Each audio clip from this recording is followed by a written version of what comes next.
ഒരു സാധാരണ വീട്ടിലെ ഒരു കുട്ടിക്ക് ഒരു രാജകുമാരനാകാൻ കഴിയുമോ എന്ന് നിങ്ങൾ എപ്പോഴെങ്കിലും ചിന്തിച്ചിട്ടുണ്ടോ? ഒരു ലളിതമായ ദയാപ്രവൃത്തി ഒരു ജീവിതത്തെ മാത്രമല്ല, മറഞ്ഞിരിക്കുന്ന ഒരു രാജകീയ ഭൂതകാലത്തെയും വെളിപ്പെടുത്തിയാലോ? സ്നേഹത്താൽ ദത്തെടുത്ത ഒരു കുടുംബത്തിന്റെ അവിശ്വസനീയവും യഥാർത്ഥവുമായ കഥയാണിത്. ലോകത്തെ ഞെട്ടിക്കുന്ന ഒരു രഹസ്യം അയാൾ വഹിക്കുന്നുണ്ടെന്ന് പിന്നീട് കണ്ടെത്തി.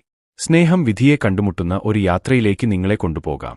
ഒരു ലളിതമായ ആൺകുട്ടി അതിലും അസാധാരണമായ ഒന്നായി മാറുന്നിടത്തേക്ക്. എന്നാൽ വീഡിയോയിലേക്ക് പോകാം. ഒരു ചെറിയ പട്ടണത്തിലാണ് ശർമ്മ കുടുംബം താമസിച്ചിരുന്നത്. രാജീവ്, അഞ്ജലി എന്നീ ദയാലുക്കളായ ദമ്പതികൾ വർഷങ്ങളായി കുട്ടികളുണ്ടാകാൻ ശ്രമിച്ചുകൊണ്ടിരുന്നു. എല്ലാ പ്രതീക്ഷകളും അസ്തമിച്ചതായി തോന്നിയപ്പോൾ അവർ ദത്തെടുക്കാൻ തീരുമാനിച്ചു. ഒരു ദിവസം അവർ അടുത്തുള്ള ഒരു അനാഥാലയം സന്ദർശിച്ചു. നിരവധി കുട്ടികളിൽ 6 വയസ്സ് പ്രായമുള്ള, വലിയ, കൗതുകകരമായ കണ്ണുകളും സൗമ്യമായ പുഞ്ചിരിയുമുള്ള ഒരു ശാന്തനായ ആൺകുട്ടി ഉണ്ടായിരുന്നു. അവന്റെ പേര് ആര്യൻ എന്നായിരുന്നു. ആര്യനിൽ അവരുടെ ഹൃദയങ്ങളെ സ്പർശിച്ച എന്തോ ഒന്നുണ്ടായിരുന്നു. രണ്ടാമതൊന്ന് ആലോചിക്കാതെ രാജീവും അഞ്ജലിയും അവനെ വീട്ടിലേക്ക് കൊണ്ടുവന്ന് സ്വന്തമായി വളർത്താൻ തീരുമാനിച്ചു. ആര്യന്റെ ജീവിതം മാറിത്തുടങ്ങി. ആദ്യമായി അവൻ സ്വന്തമായി ഒരു മുറിയും കളിക്കാൻ കളിപ്പാട്ടങ്ങളും ഉറക്കസമയത്തെ കഥകളും ലഭിച്ചു. ശർമ്മമാർ അവനെ അഗാധമായി സ്നേഹിച്ചു.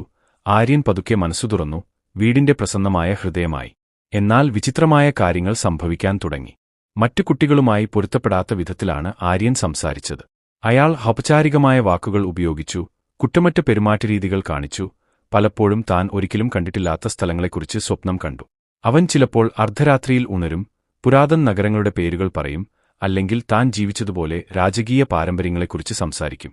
ആദ്യം ശർമ്മമാർ അത് ഭാവനയാണെന്ന് കരുതി, പക്ഷേ അത് സംഭവിച്ചുകൊണ്ടിരുന്നു.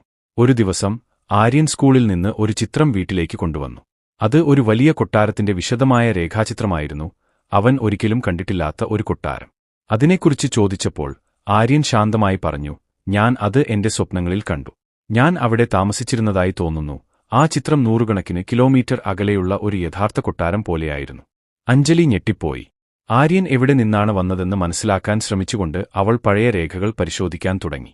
അതേസമയം ആര്യൻ അസാധാരണമായ ബുദ്ധിശക്തി പ്രകടിപ്പിച്ചു. ചരിത്രത്തിൽ അദ്ദേഹത്തിന് കഴിവുണ്ടായിരുന്നു.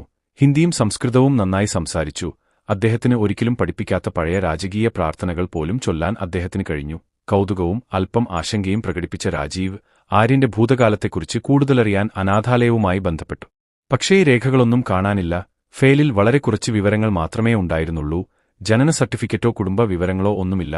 ഒരു പ്രാദേശിക ചരിത്രകാരൻ ആര്യന്റെ കൊട്ടാരത്തിലെ ചിത്രം കണ്ട്, ഇത് വെറുമൊരു രേഖാചിത്രമല്ല, ഇത് റാത്തോഡ് രാജവംശത്തിലെ രാജ്മഹലാണ്.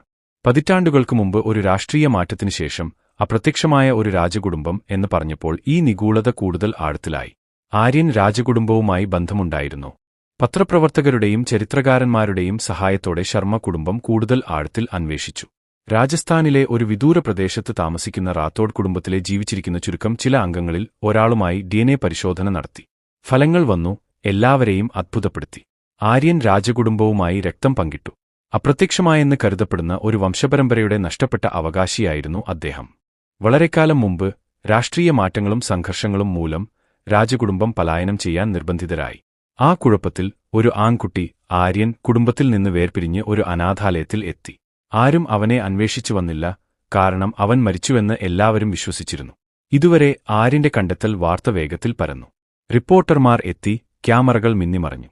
എന്നാൽ ഇതെല്ലാം കണ്ടിട്ടും ആര്യൻ ശാന്തനായി തുടർന്നു. അവൻ ശർമ്മമാരെ സ്നേഹിച്ചിരുന്നു, എന്നിട്ടും അവരെ അമ്മ എന്നും അച്ഛൻ എന്നും വിളിച്ചു. രാജകുടുംബം അദ്ദേഹത്തെ തിരികെ സ്വാഗതം ചെയ്തു. പക്ഷേ ആര്യൻ വ്യക്തമാക്കി, തന്റെ യഥാർത്ഥ വീട് തന്നെ സ്നേഹത്തോടെ വളർത്തിയ ആളുകളോടൊപ്പമായിരുന്നു. വിധിയുടെയും സ്നേഹത്തിന്റെയും സത്യത്തിന്റെ ശക്തിയുടെയും പ്രതീകമായി അദ്ദേഹം മാറി. വർഷങ്ങൾ കടന്നുപോയി. ഇപ്പോൾ കൗമാരക്കാരനായ ആര്യൻ ഇന്ത്യയിലുടനീളമുള്ള അനാഥരായ കുട്ടികളെ സഹായിക്കാൻ തുടങ്ങി. ആഡംബരത്തിനല്ല, മറിച്ച് സ്കൂളുകൾ നിർമ്മിക്കുന്നതിനും ദത്തെടുക്കൽ കേന്ദ്രങ്ങളെ പിന്തുണയ്ക്കുന്നതിനും, ഒരിക്കൽ ചെയ്തതുപോലെ എല്ലാ കുട്ടികൾക്കും വേണ്ടപ്പെട്ടവരാണെന്ന് ഉറപ്പാക്കുന്നതിനുമായി അദ്ദേഹം തന്റെ രാജകീയ പൈതൃകം ഉപയോഗിച്ചു. അദ്ദേഹം പലപ്പോഴും പറയുമായിരുന്നു, രാജകീയമാകുക എന്നത് രക്തബന്ധമല്ല, അത് ധൈര്യം, സ്നേഹം എന്നിവയെക്കുറിച്ചാണ്. ജീവിതത്തിന് വിചിത്രമായ വഴികൾ ഉണ്ടെന്ന് ഈ കഥ നമ്മെ ഓർമ്മിപ്പിക്കുന്നു. ചിലപ്പോൾ ഒരു ലളിതമായ കാരുണ്യ പ്രവൃത്തി എന്ന് നമ്മൾ കരുതുന്നത് സത്യത്തിന്റെ ശക്തമായ ഒരു യാത്രയായി മാറുന്നു.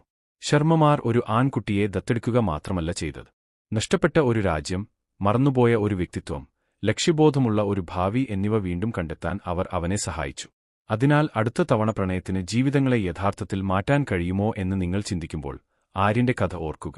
കാരണം ചിലപ്പോൾ ഒരു രാജകുമാരനെ പോലും ആദ്യം സ്നേഹം കണ്ടെത്തേണ്ടതുണ്ട്.